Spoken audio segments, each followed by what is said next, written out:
નમસ્કાર મિત્રો, હું જયેશ પ્રજાપતિ ગુરુકૃપા એકેડમી યુટ્યુબ ચેનલમાં આપ સૌનું હાર્દિક સ્વાગત કરું છું. મિત્રો, આજે આપણે ધોરણ 10ની અંદર ગાલા અસાઇનમેન્ટની અંદર બેઝિક ગણિતના પેપર સોલ્યુશન જોઈ રહ્યા છીએ, જેની અંદર આપણે પેપર 1ના વિભાગ એના જે ક્વેશ્ચન છે જોઈ ચૂક્યા છીએ 3 ભાગની અંદર. આજે આપણે બેઝિક ગણિતનું પેપર નંબર 2માં વિભાગ એ જોવાના છીએ, જેના 1 થી 12 ક્વેશ્ચન આપણે 2 ભાગની અંદર જોઈ ચૂક્યા છીએ અને આજે આ ત્રીજા ભાગની અંદર 13 થી લઈ તે 20 સુધી અને પાછળના બીજા 4 ક્વેશ્ચન એટલે કે 24 સુધી તમામ ક્વેશ્ચન આપણે આજે જોવાના છે. તો મિત્રો, ખાસ વિડીયો અંત સુધી જોજો. વિડીયો ગમે તો લાઇક અવશ્યથી કરજો, બીજા મિત્રોને પણ શેર કરજો. ચેનલ પર જો નવા હોય તો ચેનલને સબસ્ક્રાઈબ કરી બાજુનું બેલ આઇકન દબાવવાનું ભૂલતા નહીં. તો શરૂઆત કરીએ કે 95 વડે વિભાજ્ય હોય તેવો 4 અંકનો મોટામાં મોટો પૂર્ણાંક 9975 છે. તો આ પ્રકારના ક્વેશ્ચન હોય એ કઈ રીતે ગણવાના? તો મિત્રો, અહીંયા જુઓ 9975 તમને અહીંયા આપેલું છે. તો એમાં તમારે શું કરવાનું કે અહીંયા 4 અંકનું કીધું છે, તો તમારે 5 અંકની સૌથી નાનામાં નાની સંખ્યા લેવાની. તો 5 અંકની સૌથી નાનામાં નાની સંખ્યા કઈ થશે? 10,000 થશે, બરાબર. એ રીતે માની લો કે અહીંયા તમને 999 કીધું હોય તો તમારે 4 અંકની સૌથી નાનામાં સંખ્યા લેવાની એટલે કે 1000 લેવાના. તો 10,000ને આપણે 95 વડે ભાગીએ. તો 95 વડે આપણે ભાગીશું તો 95 એકા 95. તો 100માંથી 95 જાય તો કેટલા વધે? 5. ઉપરથી ઉતાર્યું 0. ભાગ ના ચાલે એના માટેનું 0. ઉપરથી ઉતાર્યું 0. હવે આપણે અહીંયા કેટલાય ભાગ ચાલશે? તમે જોશો તો 5 ભાગ ચાલશે, બરાબર. 100 ગુણ્યા 5 કરો તો 500 થાય. તો 95 ગુણ્યા 5 કરશો, બરાબર. તો 5 5 ઓછા થાય એટલે 25 ઓછા થશે એટલે 475 થશે, બરાબર. તમને ના ફાવે ડાયરેક્ટ આ રીતે ગુણાકાર કરતા તો સાઈડમાં ગુણાકાર કરી જોવાનું. હવે 500માંથી 475 જાય તો કેટલા વધશે? 25. તો અહીંયા જે તમને શેષ વધે છે એ તમારે શું કરવાનું? અહીંયા 10,000માંથી માઇનસ કરી દેવાના. તમે 10,000માંથી 25 બાદ કરશો તો તમારો જવાબ આવશે 9,975, બરાબર મિત્રો. તો અહીંયા આપણે જે આપેલું છે કે 95 વડે વિભાજ્ય હોય તેવો 4 અંકનો મોટામાં મોટો પૂર્ણાંક 9,975 છે, એ કેવું છે? સાચું છે, એટલે કે ખરું છે, બરાબર. તો આ રીતે તમારે ક્વેશ્ચન કરવાનો છે. ખાસ અહીંયા તમને બીજી કોઈ સંખ્યા આપેલી હોય, 3 અંકની સંખ્યા આપેલી હોય તો 4 અંકની સૌથી મોટી સંખ્યા લેવાની. અહીંયા 4 અંક આપેલા હોય તો 5 અંકની લેવાની, 5 અંક આપેલા હોય તો 6 અંકની લેવાની, બરાબર છે.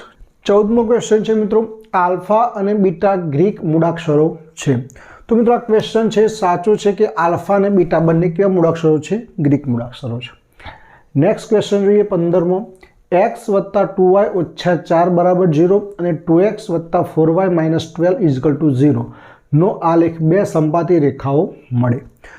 તો મિત્રો, આપણને ખબર છે કે આના માટેનું સૂત્ર શું હોવું જોઈએ. તો મિત્રો જુઓ, એક્સની આગળ જે હોય એને A1 કહેવાય, વાયની આગળ હોય એને B1 કહેવાય અને આ જે છેલ્લો આંકડો છે એને C1 કહેવાય. એટલે અહીંયા A2, આ B2 અને આ C2. તો સંપત્તિ રેખાઓ કોને કહેવાય? સમાંતર રેખાઓ કોને કહેવાય? છેદતી રેખાઓ કોને કહેવાય? એના માટેના સમીકરણો મેં તમને આગળ ચલાવેલા છે. તો મિત્રો, સમીકરણો આપણે જોઈએ પહેલાં તો A1 / A2 કરીએ આપણે. તો A1 / A2. તો અહીંયા A1 એટલે કે અહીંયા કશું નથી તો શું આવી જશે? 1. અહીંયા શું છે? 2. તો અહીંયા 1 / 2. પછી B1 / B2 કરીશું આપણે. તો અહીંયા કેટલા છે? 2 અને અહીંયા છે 4. તો 2 / 4. તો 2 2 4. તો અહીંયા 1 / 2. પછી C1 / C2. તો C1 કેટલું છે? -4. C2 છે -12. તો મિત્રો, અહીંયા માઇનસ ઉડી જશે. 4 3 12. ઉપર કંઈ ના વધ્યું તો 1, નીચે 3. તો મિત્રો, હવે આ કયા પ્રકારનું સમીકરણ બને છે? A1 / A2 = B1 / B2 does not equal to C1 / C2. કારણ કે પહેલાં 2 સરખા થાય છે પણ ત્રીજું સરખું થતું નથી.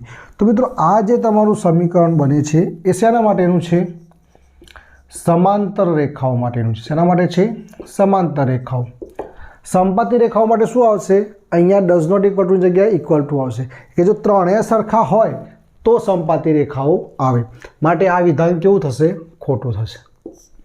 16મા નંબરનો ક્વેશ્ચન જોઈએ મિત્રો આપણે. એક પેટીમાં 2 અને 103 વચ્ચેના પૂર્ણાંકો લખેલા કાર્ડ છે. તો તેમાંથી પસંદ થયેલ કાર્ડ પર પૂર્ણ વર્ગ હોવાની સંભાવના 2/103 થાય. તો મિત્રો, 2 અને 103ની વચ્ચે એટલે શરૂઆત કેટલાથી કરવી પડે આપણે? 3થી. તો 3 4 5 એમ ડેશ ડેશ ડેશ. અને 103 તો 103 ની વચ્ચે કીધું છે એટલે 102 લેવાના છેલ્લા, બરાબર. તો ટોટલ આંકડા આપણા કેટલા થશે મિત્રો? તમે જુઓ 1 અને 2 નીકળી ગયા, 102 સુધી લેવાનું છે. એટલે 2 નીકળી ગયા, 102 સુધી લેવાનું છે. તો 102માંથી 2 જતા રહ્યા તો કેટલા વધશે? 100. તો ટોટલ જે આપણા પરિણામો છે કેટલા છે? 100 છે. પછી પૂર્ણ વર્ગ સંખ્યાઓ. તો પૂર્ણ વર્ગ સંખ્યાઓ કોને કહેવાય? વર્ગ હોય ને. 1નો વર્ગ 1, 2નો વર્ગ 4, 7નો 49, 8નો 64, 9નો 81, 10નો 100, 11નો 121 એ વધી જાય. આપણે 100 સુધીના જ લેવાના છે. તો એવા કેટલા આંકડા મળે? 10 જ આંકડા મળે, કારણ કે 10નો વર્ગ 100 થાય તો ઉપર શું આવી જશે? 10. 0 ઉડી ગયું તો તમારો જવાબ આવવો જોઈએ 1/10. તો અહીંયા તમને આપેલું છે 2/103 થાય. તો આ વિધાન પણ કેવું છે તમારું? ખોટું છે. 17મા નંબરનો ક્વેશ્ચન જોઈએ કે પ્રથમ n અયુગ્મ ધન પૂર્ણાંકોના સરવાળા માટેનું સામાન્ય સૂત્ર શું થાય? તો મિત્રો અયુગ્મ ધન પૂર્ણાંકોનું સરવાળા માટેનું સામાન્ય સૂત્ર આમ તો જોવા જઈએ તો ડાયરેક્ટ પણ આપણે લખી શકીએ કે Sn = n². હવે આને તમારે ગણતરી કરીને લેવું હોય તો કઈ રીતે લઈ શકો? તો સૂત્ર લખી આવે પહેલાં, જે નોર્મલ સૂત્ર છે કે n/2 કૌંસની અંદર 2a + n - 1 × d. હવે મિત્રો અયુગ્મ સંખ્યા કોને કહેવાય? તો કે 1, 3, 5, 7, 9 આ બધી જે સંખ્યાઓ છે અયુગ્મ સંખ્યા કહેવાય. તો અહીંયા આપણે લખીએ કે Sn, ચલો n નો n અહીંયા 2 ના 2. હવે a બરાબર પ્રથમ પદ કેટલું છે? અહીંયા 1 છે તો અહીંયા 1 લખી દઈએ, વત્તા n - 1. હવે d એટલે કે સામાન્ય તફાવત, એટલે કે 3માંથી 1 જાય કેટલા વધશે? 2. તો અહીંયા શું આવી જશે? 2. હવે આનું સાદું રૂપ આપણે આપીએ અહીંયા તો n/2 2 × 2 વત્તા 2 × n એટલે 2n અને 2 × 2 પણ અહીંયા આગળ માઇનસ એટલા માટે માઇનસ. હવે આ 2 પ્લસ ને 2 માઇનસ ઉડી જાય તો n/2 × 2n. અહીંયા 2 ઉડી જશે તો n × n એટલે n² તો આ રીતે કેલ્ક્યુલેટ કરીને પણ તમે લાવી શકો છો અને ડાયરેક્ટ પણ તમે લખી શકો કે અયુગ્મ સંખ્યા હોય તો શું આવે? n². બરાબર છે. આ જ રીતે તમને શું પૂછી શકે છે? ક્વેશ્ચન બદલીને અયુગ્મની જગ્યાએ યુગ્મ કરી શકે છે. તો યુગ્મની અંદર શું આવી જશે? અહીંયા 2, 4, 6, 8 અહીંયા મૂકી કિંમત મૂકીને તમે જવાબ મેળવી શકો છો. બરાબર છે. ચાલો આગળનો ક્વેશ્ચન જોઈએ કે વર્તુળનો સ્પર્શક વર્તુળને કેટલા બિંદુમાં છેદે છે? તો વર્તુળનો જે સ્પર્શક હોય એ વર્તુળને કેટલા બિંદુમાં છેદે મિત્રો? તો એ ફક્ત એક જ બિંદુમાં છેદતો હોય છે. જો છેદિકા હોય તો 2 બિંદુમાં છેદે અને સ્પર્શક હોય તો 1 બિંદુમાં. આગળનો ક્વેશ્ચન જોઈએ, એક સમતોલ પાસાને ઉછાળતા તેની પર યુગ્મ સંખ્યા મળે તેની સંભાવના શોધો. તો પાસો હોય મિત્રો તો ટોટલ પરિણામ આપણે નીચે લખતા હોઈએ છીએ તો પાસાને 6 પરિણામો હોય. હવે શું કીધું છે? યુગ્મ સંખ્યા. તો 1 થી 6 સુધીમાં યુગ્મ સંખ્યાઓ કઈ કઈ આવશે? 2, પછી 4 અને 6. તો 3 સંખ્યાઓ આવી. તો અહીંયા આપણે છેદ ઉડાડી દઈએ, 3 × 2 = 6 તો 3 3 ઉડી જાય તો જવાબ તમારો આવી ગયો 1/2. તો યુગ્મ સંખ્યા હોય તો જવાબ કેટલો આવશે? 1/2. હવે આ જ જગ્યાએ યુગ્મની જગ્યાએ અયુગ્મ પૂછે તો અયુગ્મ કઈ કઈ આવશે? 1, 3 અને 5. તો પણ 3/6 થશે તો પણ તમારો જવાબ કેટલો આવશે? 1/2 આવશે. એટલે કે મિત્રો યુગ્મ સંખ્યા પૂછે કે અયુગ્મ સંખ્યા પૂછે, જવાબ તમારો ફિક્સ કેટલો આવશે? 1/2. 20મા નંબરનો ક્વેશ્ચન જોઈએ કે મધ્યવર્તી સ્થિતિમાનનું કયું માપ સૌથી વધુ સખત ઉપયોગમાં લેવાય છે? તો મિત્રો આ તમારે યાદ રાખવાનો ક્વેશ્ચન છે કે જે મધ્યકનું જે માપ છે એ સૌથી વધુ ઉપયોગમાં લેવાતું હોય છે. તો આ ખાસ તમારે જવાબ યાદ રાખવાનો. 21મા નંબરનો ક્વેશ્ચન જોઈએ કે નળાકારનું કુલ પૃષ્ઠફળ. તો જોડકા જોડવાના છે આપણે.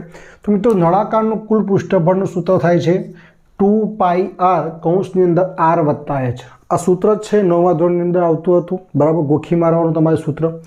એ જ રીતે શંકુનું કુલ પૃષ્ઠફળ પૂછ્યું હોય તો એનું સૂત્ર થશે πr કૌંસમાં l વત્તા r.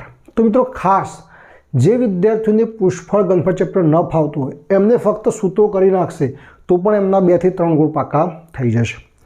આગળ વાત કરીએ કે 15 મિનિટના સમયગાળામાં મિનિટ કાંટા દ્વારા કેન્દ્ર આગળ બનતો ખૂણો. તો મિત્રો તમે જુઓ, આમ ઘડિયાળ દોરશો તમને ખબર પડશે કે 15 મિનિટની અંદર કાંટો અહીંયા હોય તો અહીંયા સુધી આવી જાય. બરાબર, તો ડાયરેક્ટ પણ કેટલો તમને ખબર પડી જશે કે અહીંયા કેટલો બનશે ખૂણો? 90 અંશ. તમારે ગણતરી સાથે કરવું હોય તો ગણતરી સાથે કઈ રીતે કરશો?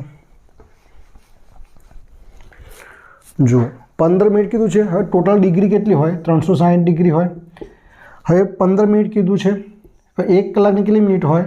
60. તો અહીંયા 0 0 ઉડી ગયું, 6 6 36, તો 15 × 6 કરો કેટલા થઈ ગયા 90.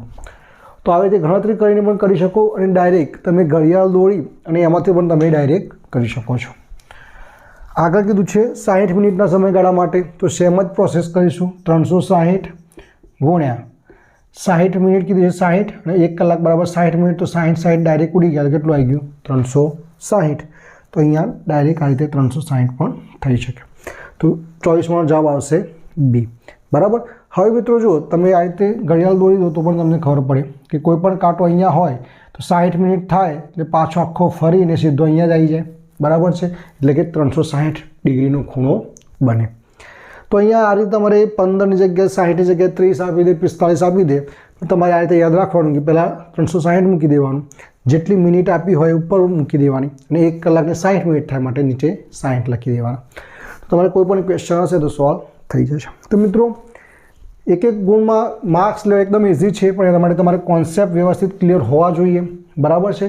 તો અહીંયા પ્રશ્નપત્ર 2ના જે મોસ્ટ આઈએમપી કહી શકાય એ પ્રકારના જે વિભાગ એના ક્વેશ્ચન હતા અહીંયા પૂર્ણ થાય છે.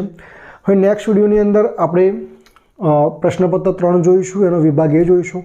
મિત્રો તમે કોમેન્ટ કરજો કે તમારે વિભાગ બી સી ડી જોવા છે, અથવા તો હું મારી રીતે જે મને મોસ્ટ આઈએમપી દાખલા લાગતા હોય એના વિડીયો બનાવું. જે પ્રકારે તમારી કોમેન્ટ હશે એ પ્રકારના વિડીયો બનાવવાનું હું વિચારીશ. તો ચાલો મિત્રો, નવા વિડીયો સાથે ફરીથી મળીશું. ત્યાં સુધી જય હિન્દ, જય ભારત, જય ગુજરાત.